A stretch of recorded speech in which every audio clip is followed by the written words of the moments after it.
Halo anak hebat, apa kabar? Semoga sehat selalu dan semangat belajar ya. Pada video kita kali ini, kita akan belajar bab 6, topik A, bagaimana bentuk Indonesiaku dengan materi Indonesia sebagai negara maritim dan agraris, ilmu pengetahuan alam dan sosial untuk kelas 5 SD. Indonesia sebagai negara maritim.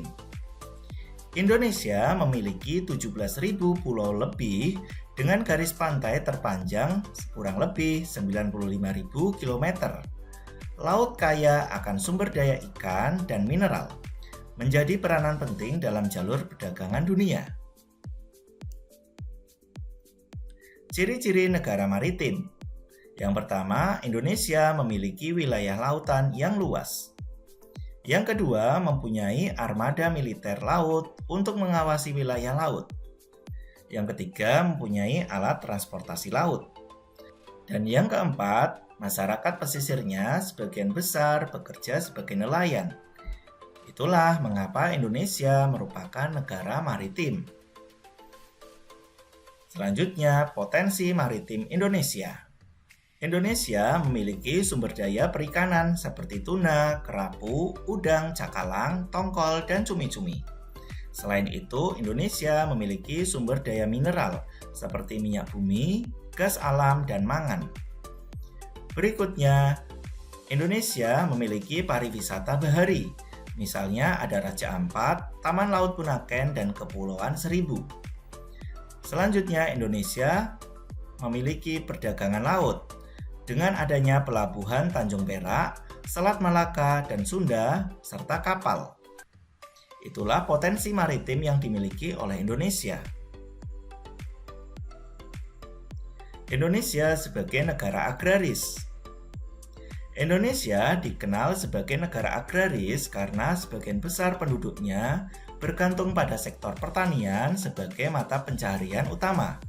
Hal ini didukung oleh faktor-faktor geografis, iklim curah hujan, dan keadaan tanah yang subur, menjadikannya kaya akan sumber daya alam yang melimpah. Potensi agraris di Indonesia. Ada pertanian, ada padi, jagung, sayuran maupun buah-buahan. Ada perkebunan, misalnya kelapa sawit, karet, kopi maupun kakao atau coklat. Ciri-ciri negara agraris yang dimiliki oleh Indonesia antara lain memiliki persediaan air yang melimpah. Ingat, wilayah perairan Indonesia meliputi 2/3 wilayah Indonesia secara keseluruhan. Selanjutnya, menghasilkan produk pertanian dalam jumlah yang besar. Indonesia menjadi salah satu penghasil produk pertanian terbesar di kawasan Asia Tenggara maupun di dunia. Mempunyai lahan luas dan subur untuk pertanian. Sebagai negara pengekspor hasil pertanian. Selain hasil pertanian dikonsumsi di dalam negeri, hasil pertanian juga diekspor ke luar negeri. Kegiatan peternakan yang maju. Indonesia memiliki kegiatan peternakan yang bervariasi dari peternakan hewan kecil, peternakan hewan sedang, maupun peternakan hewan besar. Selanjutnya, hubungan maritim dan agraris. Ketergantungan sektor agraris pada maritim. Laut digunakan untuk mengangkut hasil pertanian dan menyediakan ikan sebagai sumber protein bagi petani dan masyarakat. Peran agraris dalam mendukung maritim. Hasil pertanian seperti beras, jagung, dan sayuran memenuhi kebutuhan pangan para nelayan di wilayah pesisir. Itulah hubungan yang terjadi antara sektor maritim dan sektor agraris di Indonesia. Keanekaragaman hayati yang berhubungan. Ekosistem mangrove. Mangrove melindungi lahan pertanian dari abrasi dan intrusi air laut serta menjadi habitat ikan yang mendukung sektor maritim. Pertanian pesisir.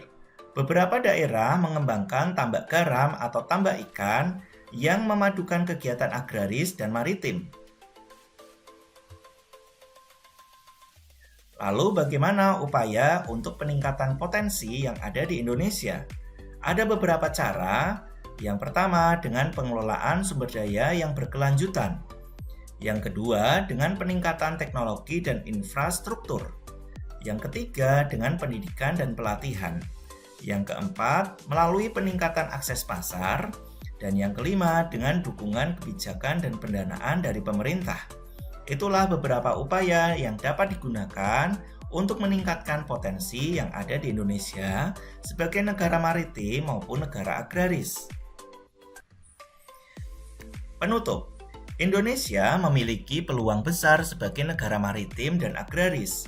Dengan pengelolaan yang baik, kekayaan ini dapat meningkatkan kesejahteraan rakyatnya.